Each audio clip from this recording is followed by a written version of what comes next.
Welcome to Snacks Weekly on Data Science. This podcast is all about making data science and machine learning knowledge accessible and less intimidating. Today, we are going to talk about experimentation. This episode is based on a tech blog titled Smarter Web Wins: A/B Testing vs. Multi-Armed Bandits Unpacked, written by the Vanguard data science team. You can find their blog link in this episode's description.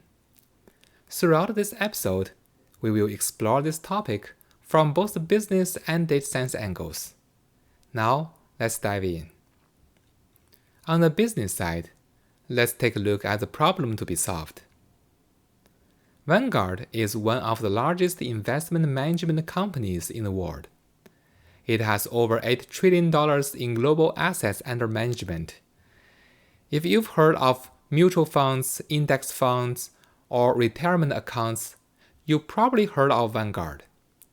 The company serves millions of clients, both individuals and institutions, and its reputation is built on low-cost investing, reliability, and long-term financial planning.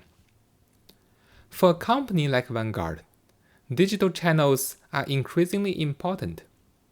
Whether it's a retail investor checking their retirement balance on a website, or a financial advisor managing portfolios throughout the online platform, user experience has a direct impact on user engagement, trust, and ultimately the business outcomes. Now, here is where experiment comes in. Like many digital-first companies, Vanguard runs experiments on their website and mobile platforms to figure out what works best for their users. This could mean testing different button placements, page layouts, and call-to-action wording. Even small design choices can have measurable impacts on whether the customers complete an investment transaction, sign up for an account, or explore more services. The challenge the team observed is that traditional experimentation, like A/B testing, doesn't always scale well when there are multiple variants to compare. The team wanted to better understand the trade-offs between A/B testing and more advanced approaches like multi-armed bandits. The goal here is clear: optimize digital experience faster, minimize lost opportunities during experiments, and make better data-driven decisions. Now that we've understood the business problem to solve, let's dive into the technical side to see how the team tackled this challenge.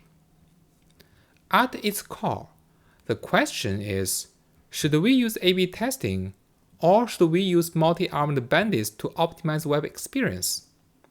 Let's start looking into the A/B testing part. A/B testing is the workhorse of digital experimentation. You split your traffic into two or more groups. One group sees variance A, and the other sees variance B. You measure which one performs better. The advantage of this approach is simplicity. It is easy to be set up and easy to interpret the result, and this approach is widely trusted. The downside of this approach is that until the test ends, you're still sending a significant amount of traffic to the losing versions. That means lost opportunities if one variant is clearly better. On the other side, you don't always need to keep traffic allocation fixed. As in this standard A/B testing setting, you can adjust the traffic dynamically as the experiment unfolds, and this is called adaptive allocation. Multi-armed bandit is one of the approaches of the adaptive allocation. This approach takes inspiration from a classic probability puzzle known as the slot machine problem. Imagine you are in a casino with several slot machines. Each of those can be treated as one armed bandit, and you don't know which one to play out the best. Do you keep exploring different machines, or do you stick with one that seems to pay out well? That balance between exploration and exploitation is exactly what bandit algorithms manage.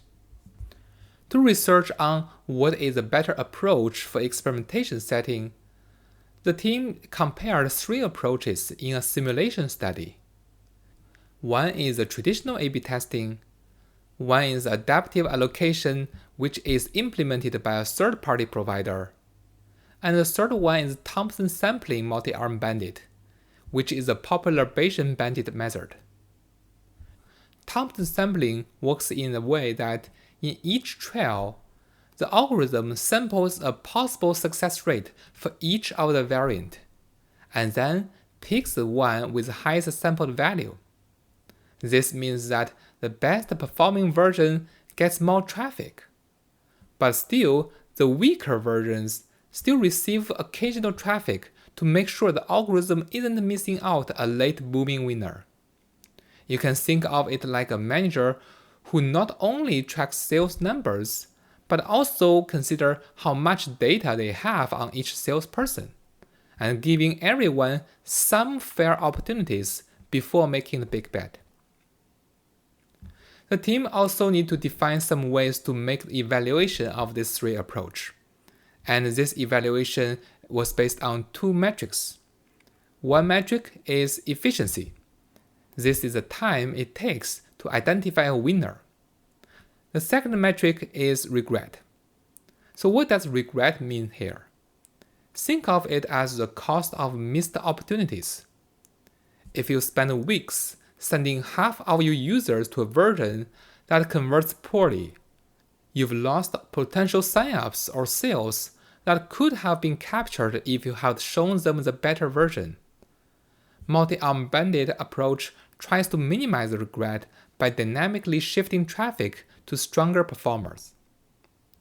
Now, here is what the team found in this simulation. When testing 3 or fewer variants, a well-powered A/B testing actually performed better. It identifies a winner more quickly with less complexity. Plus, the results were easier to interpret and explain, which is important when experiments need to be presented to product managers, designers, or executives. But once you go beyond 4 variations, the story changes. Bandit strategies, especially the Thompson sampling approach, begin to shine. They outperform A/B testing both in terms of speed to decision and in reducing regret.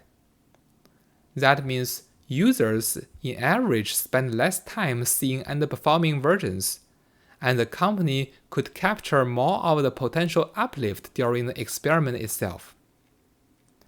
Between the 2 bandit methods, Thompson sampling generally outperforms the other provided by the third party. The difference wasn't huge in every case, but across most simulations, Thompson sampling showed faster convergence to the best option. The gap narrowed when there was a very large performance uplift, or when many variants were included. But overall, Thompson sampling proved more reliable. Of course, in this study, there are many caveats. The team is very clear that their findings are based on simulation. Real-world experimentation comes with many complexities. User behavior can shift over time, traffic isn't always steady, and business goals may prioritize interpretability over speed. In some other cases, like regulated industry like finance, being able to clearly explain your experimentation design may matter more than squeezing out extra efficiency. Still, this study provides a valuable framework for thinking about experimentation. It reminds us that no single method is always best. The best choice depends on context, how many variants you have, how many traffic you have, and whether your priority is clarity, speed, or efficiency. Now, we've discussed both the business problem and the technical solution. Let's wrap it up. In this episode, we explored how Vanguard evaluates A/B testing versus multi-armed bandit approach for digital experimentation.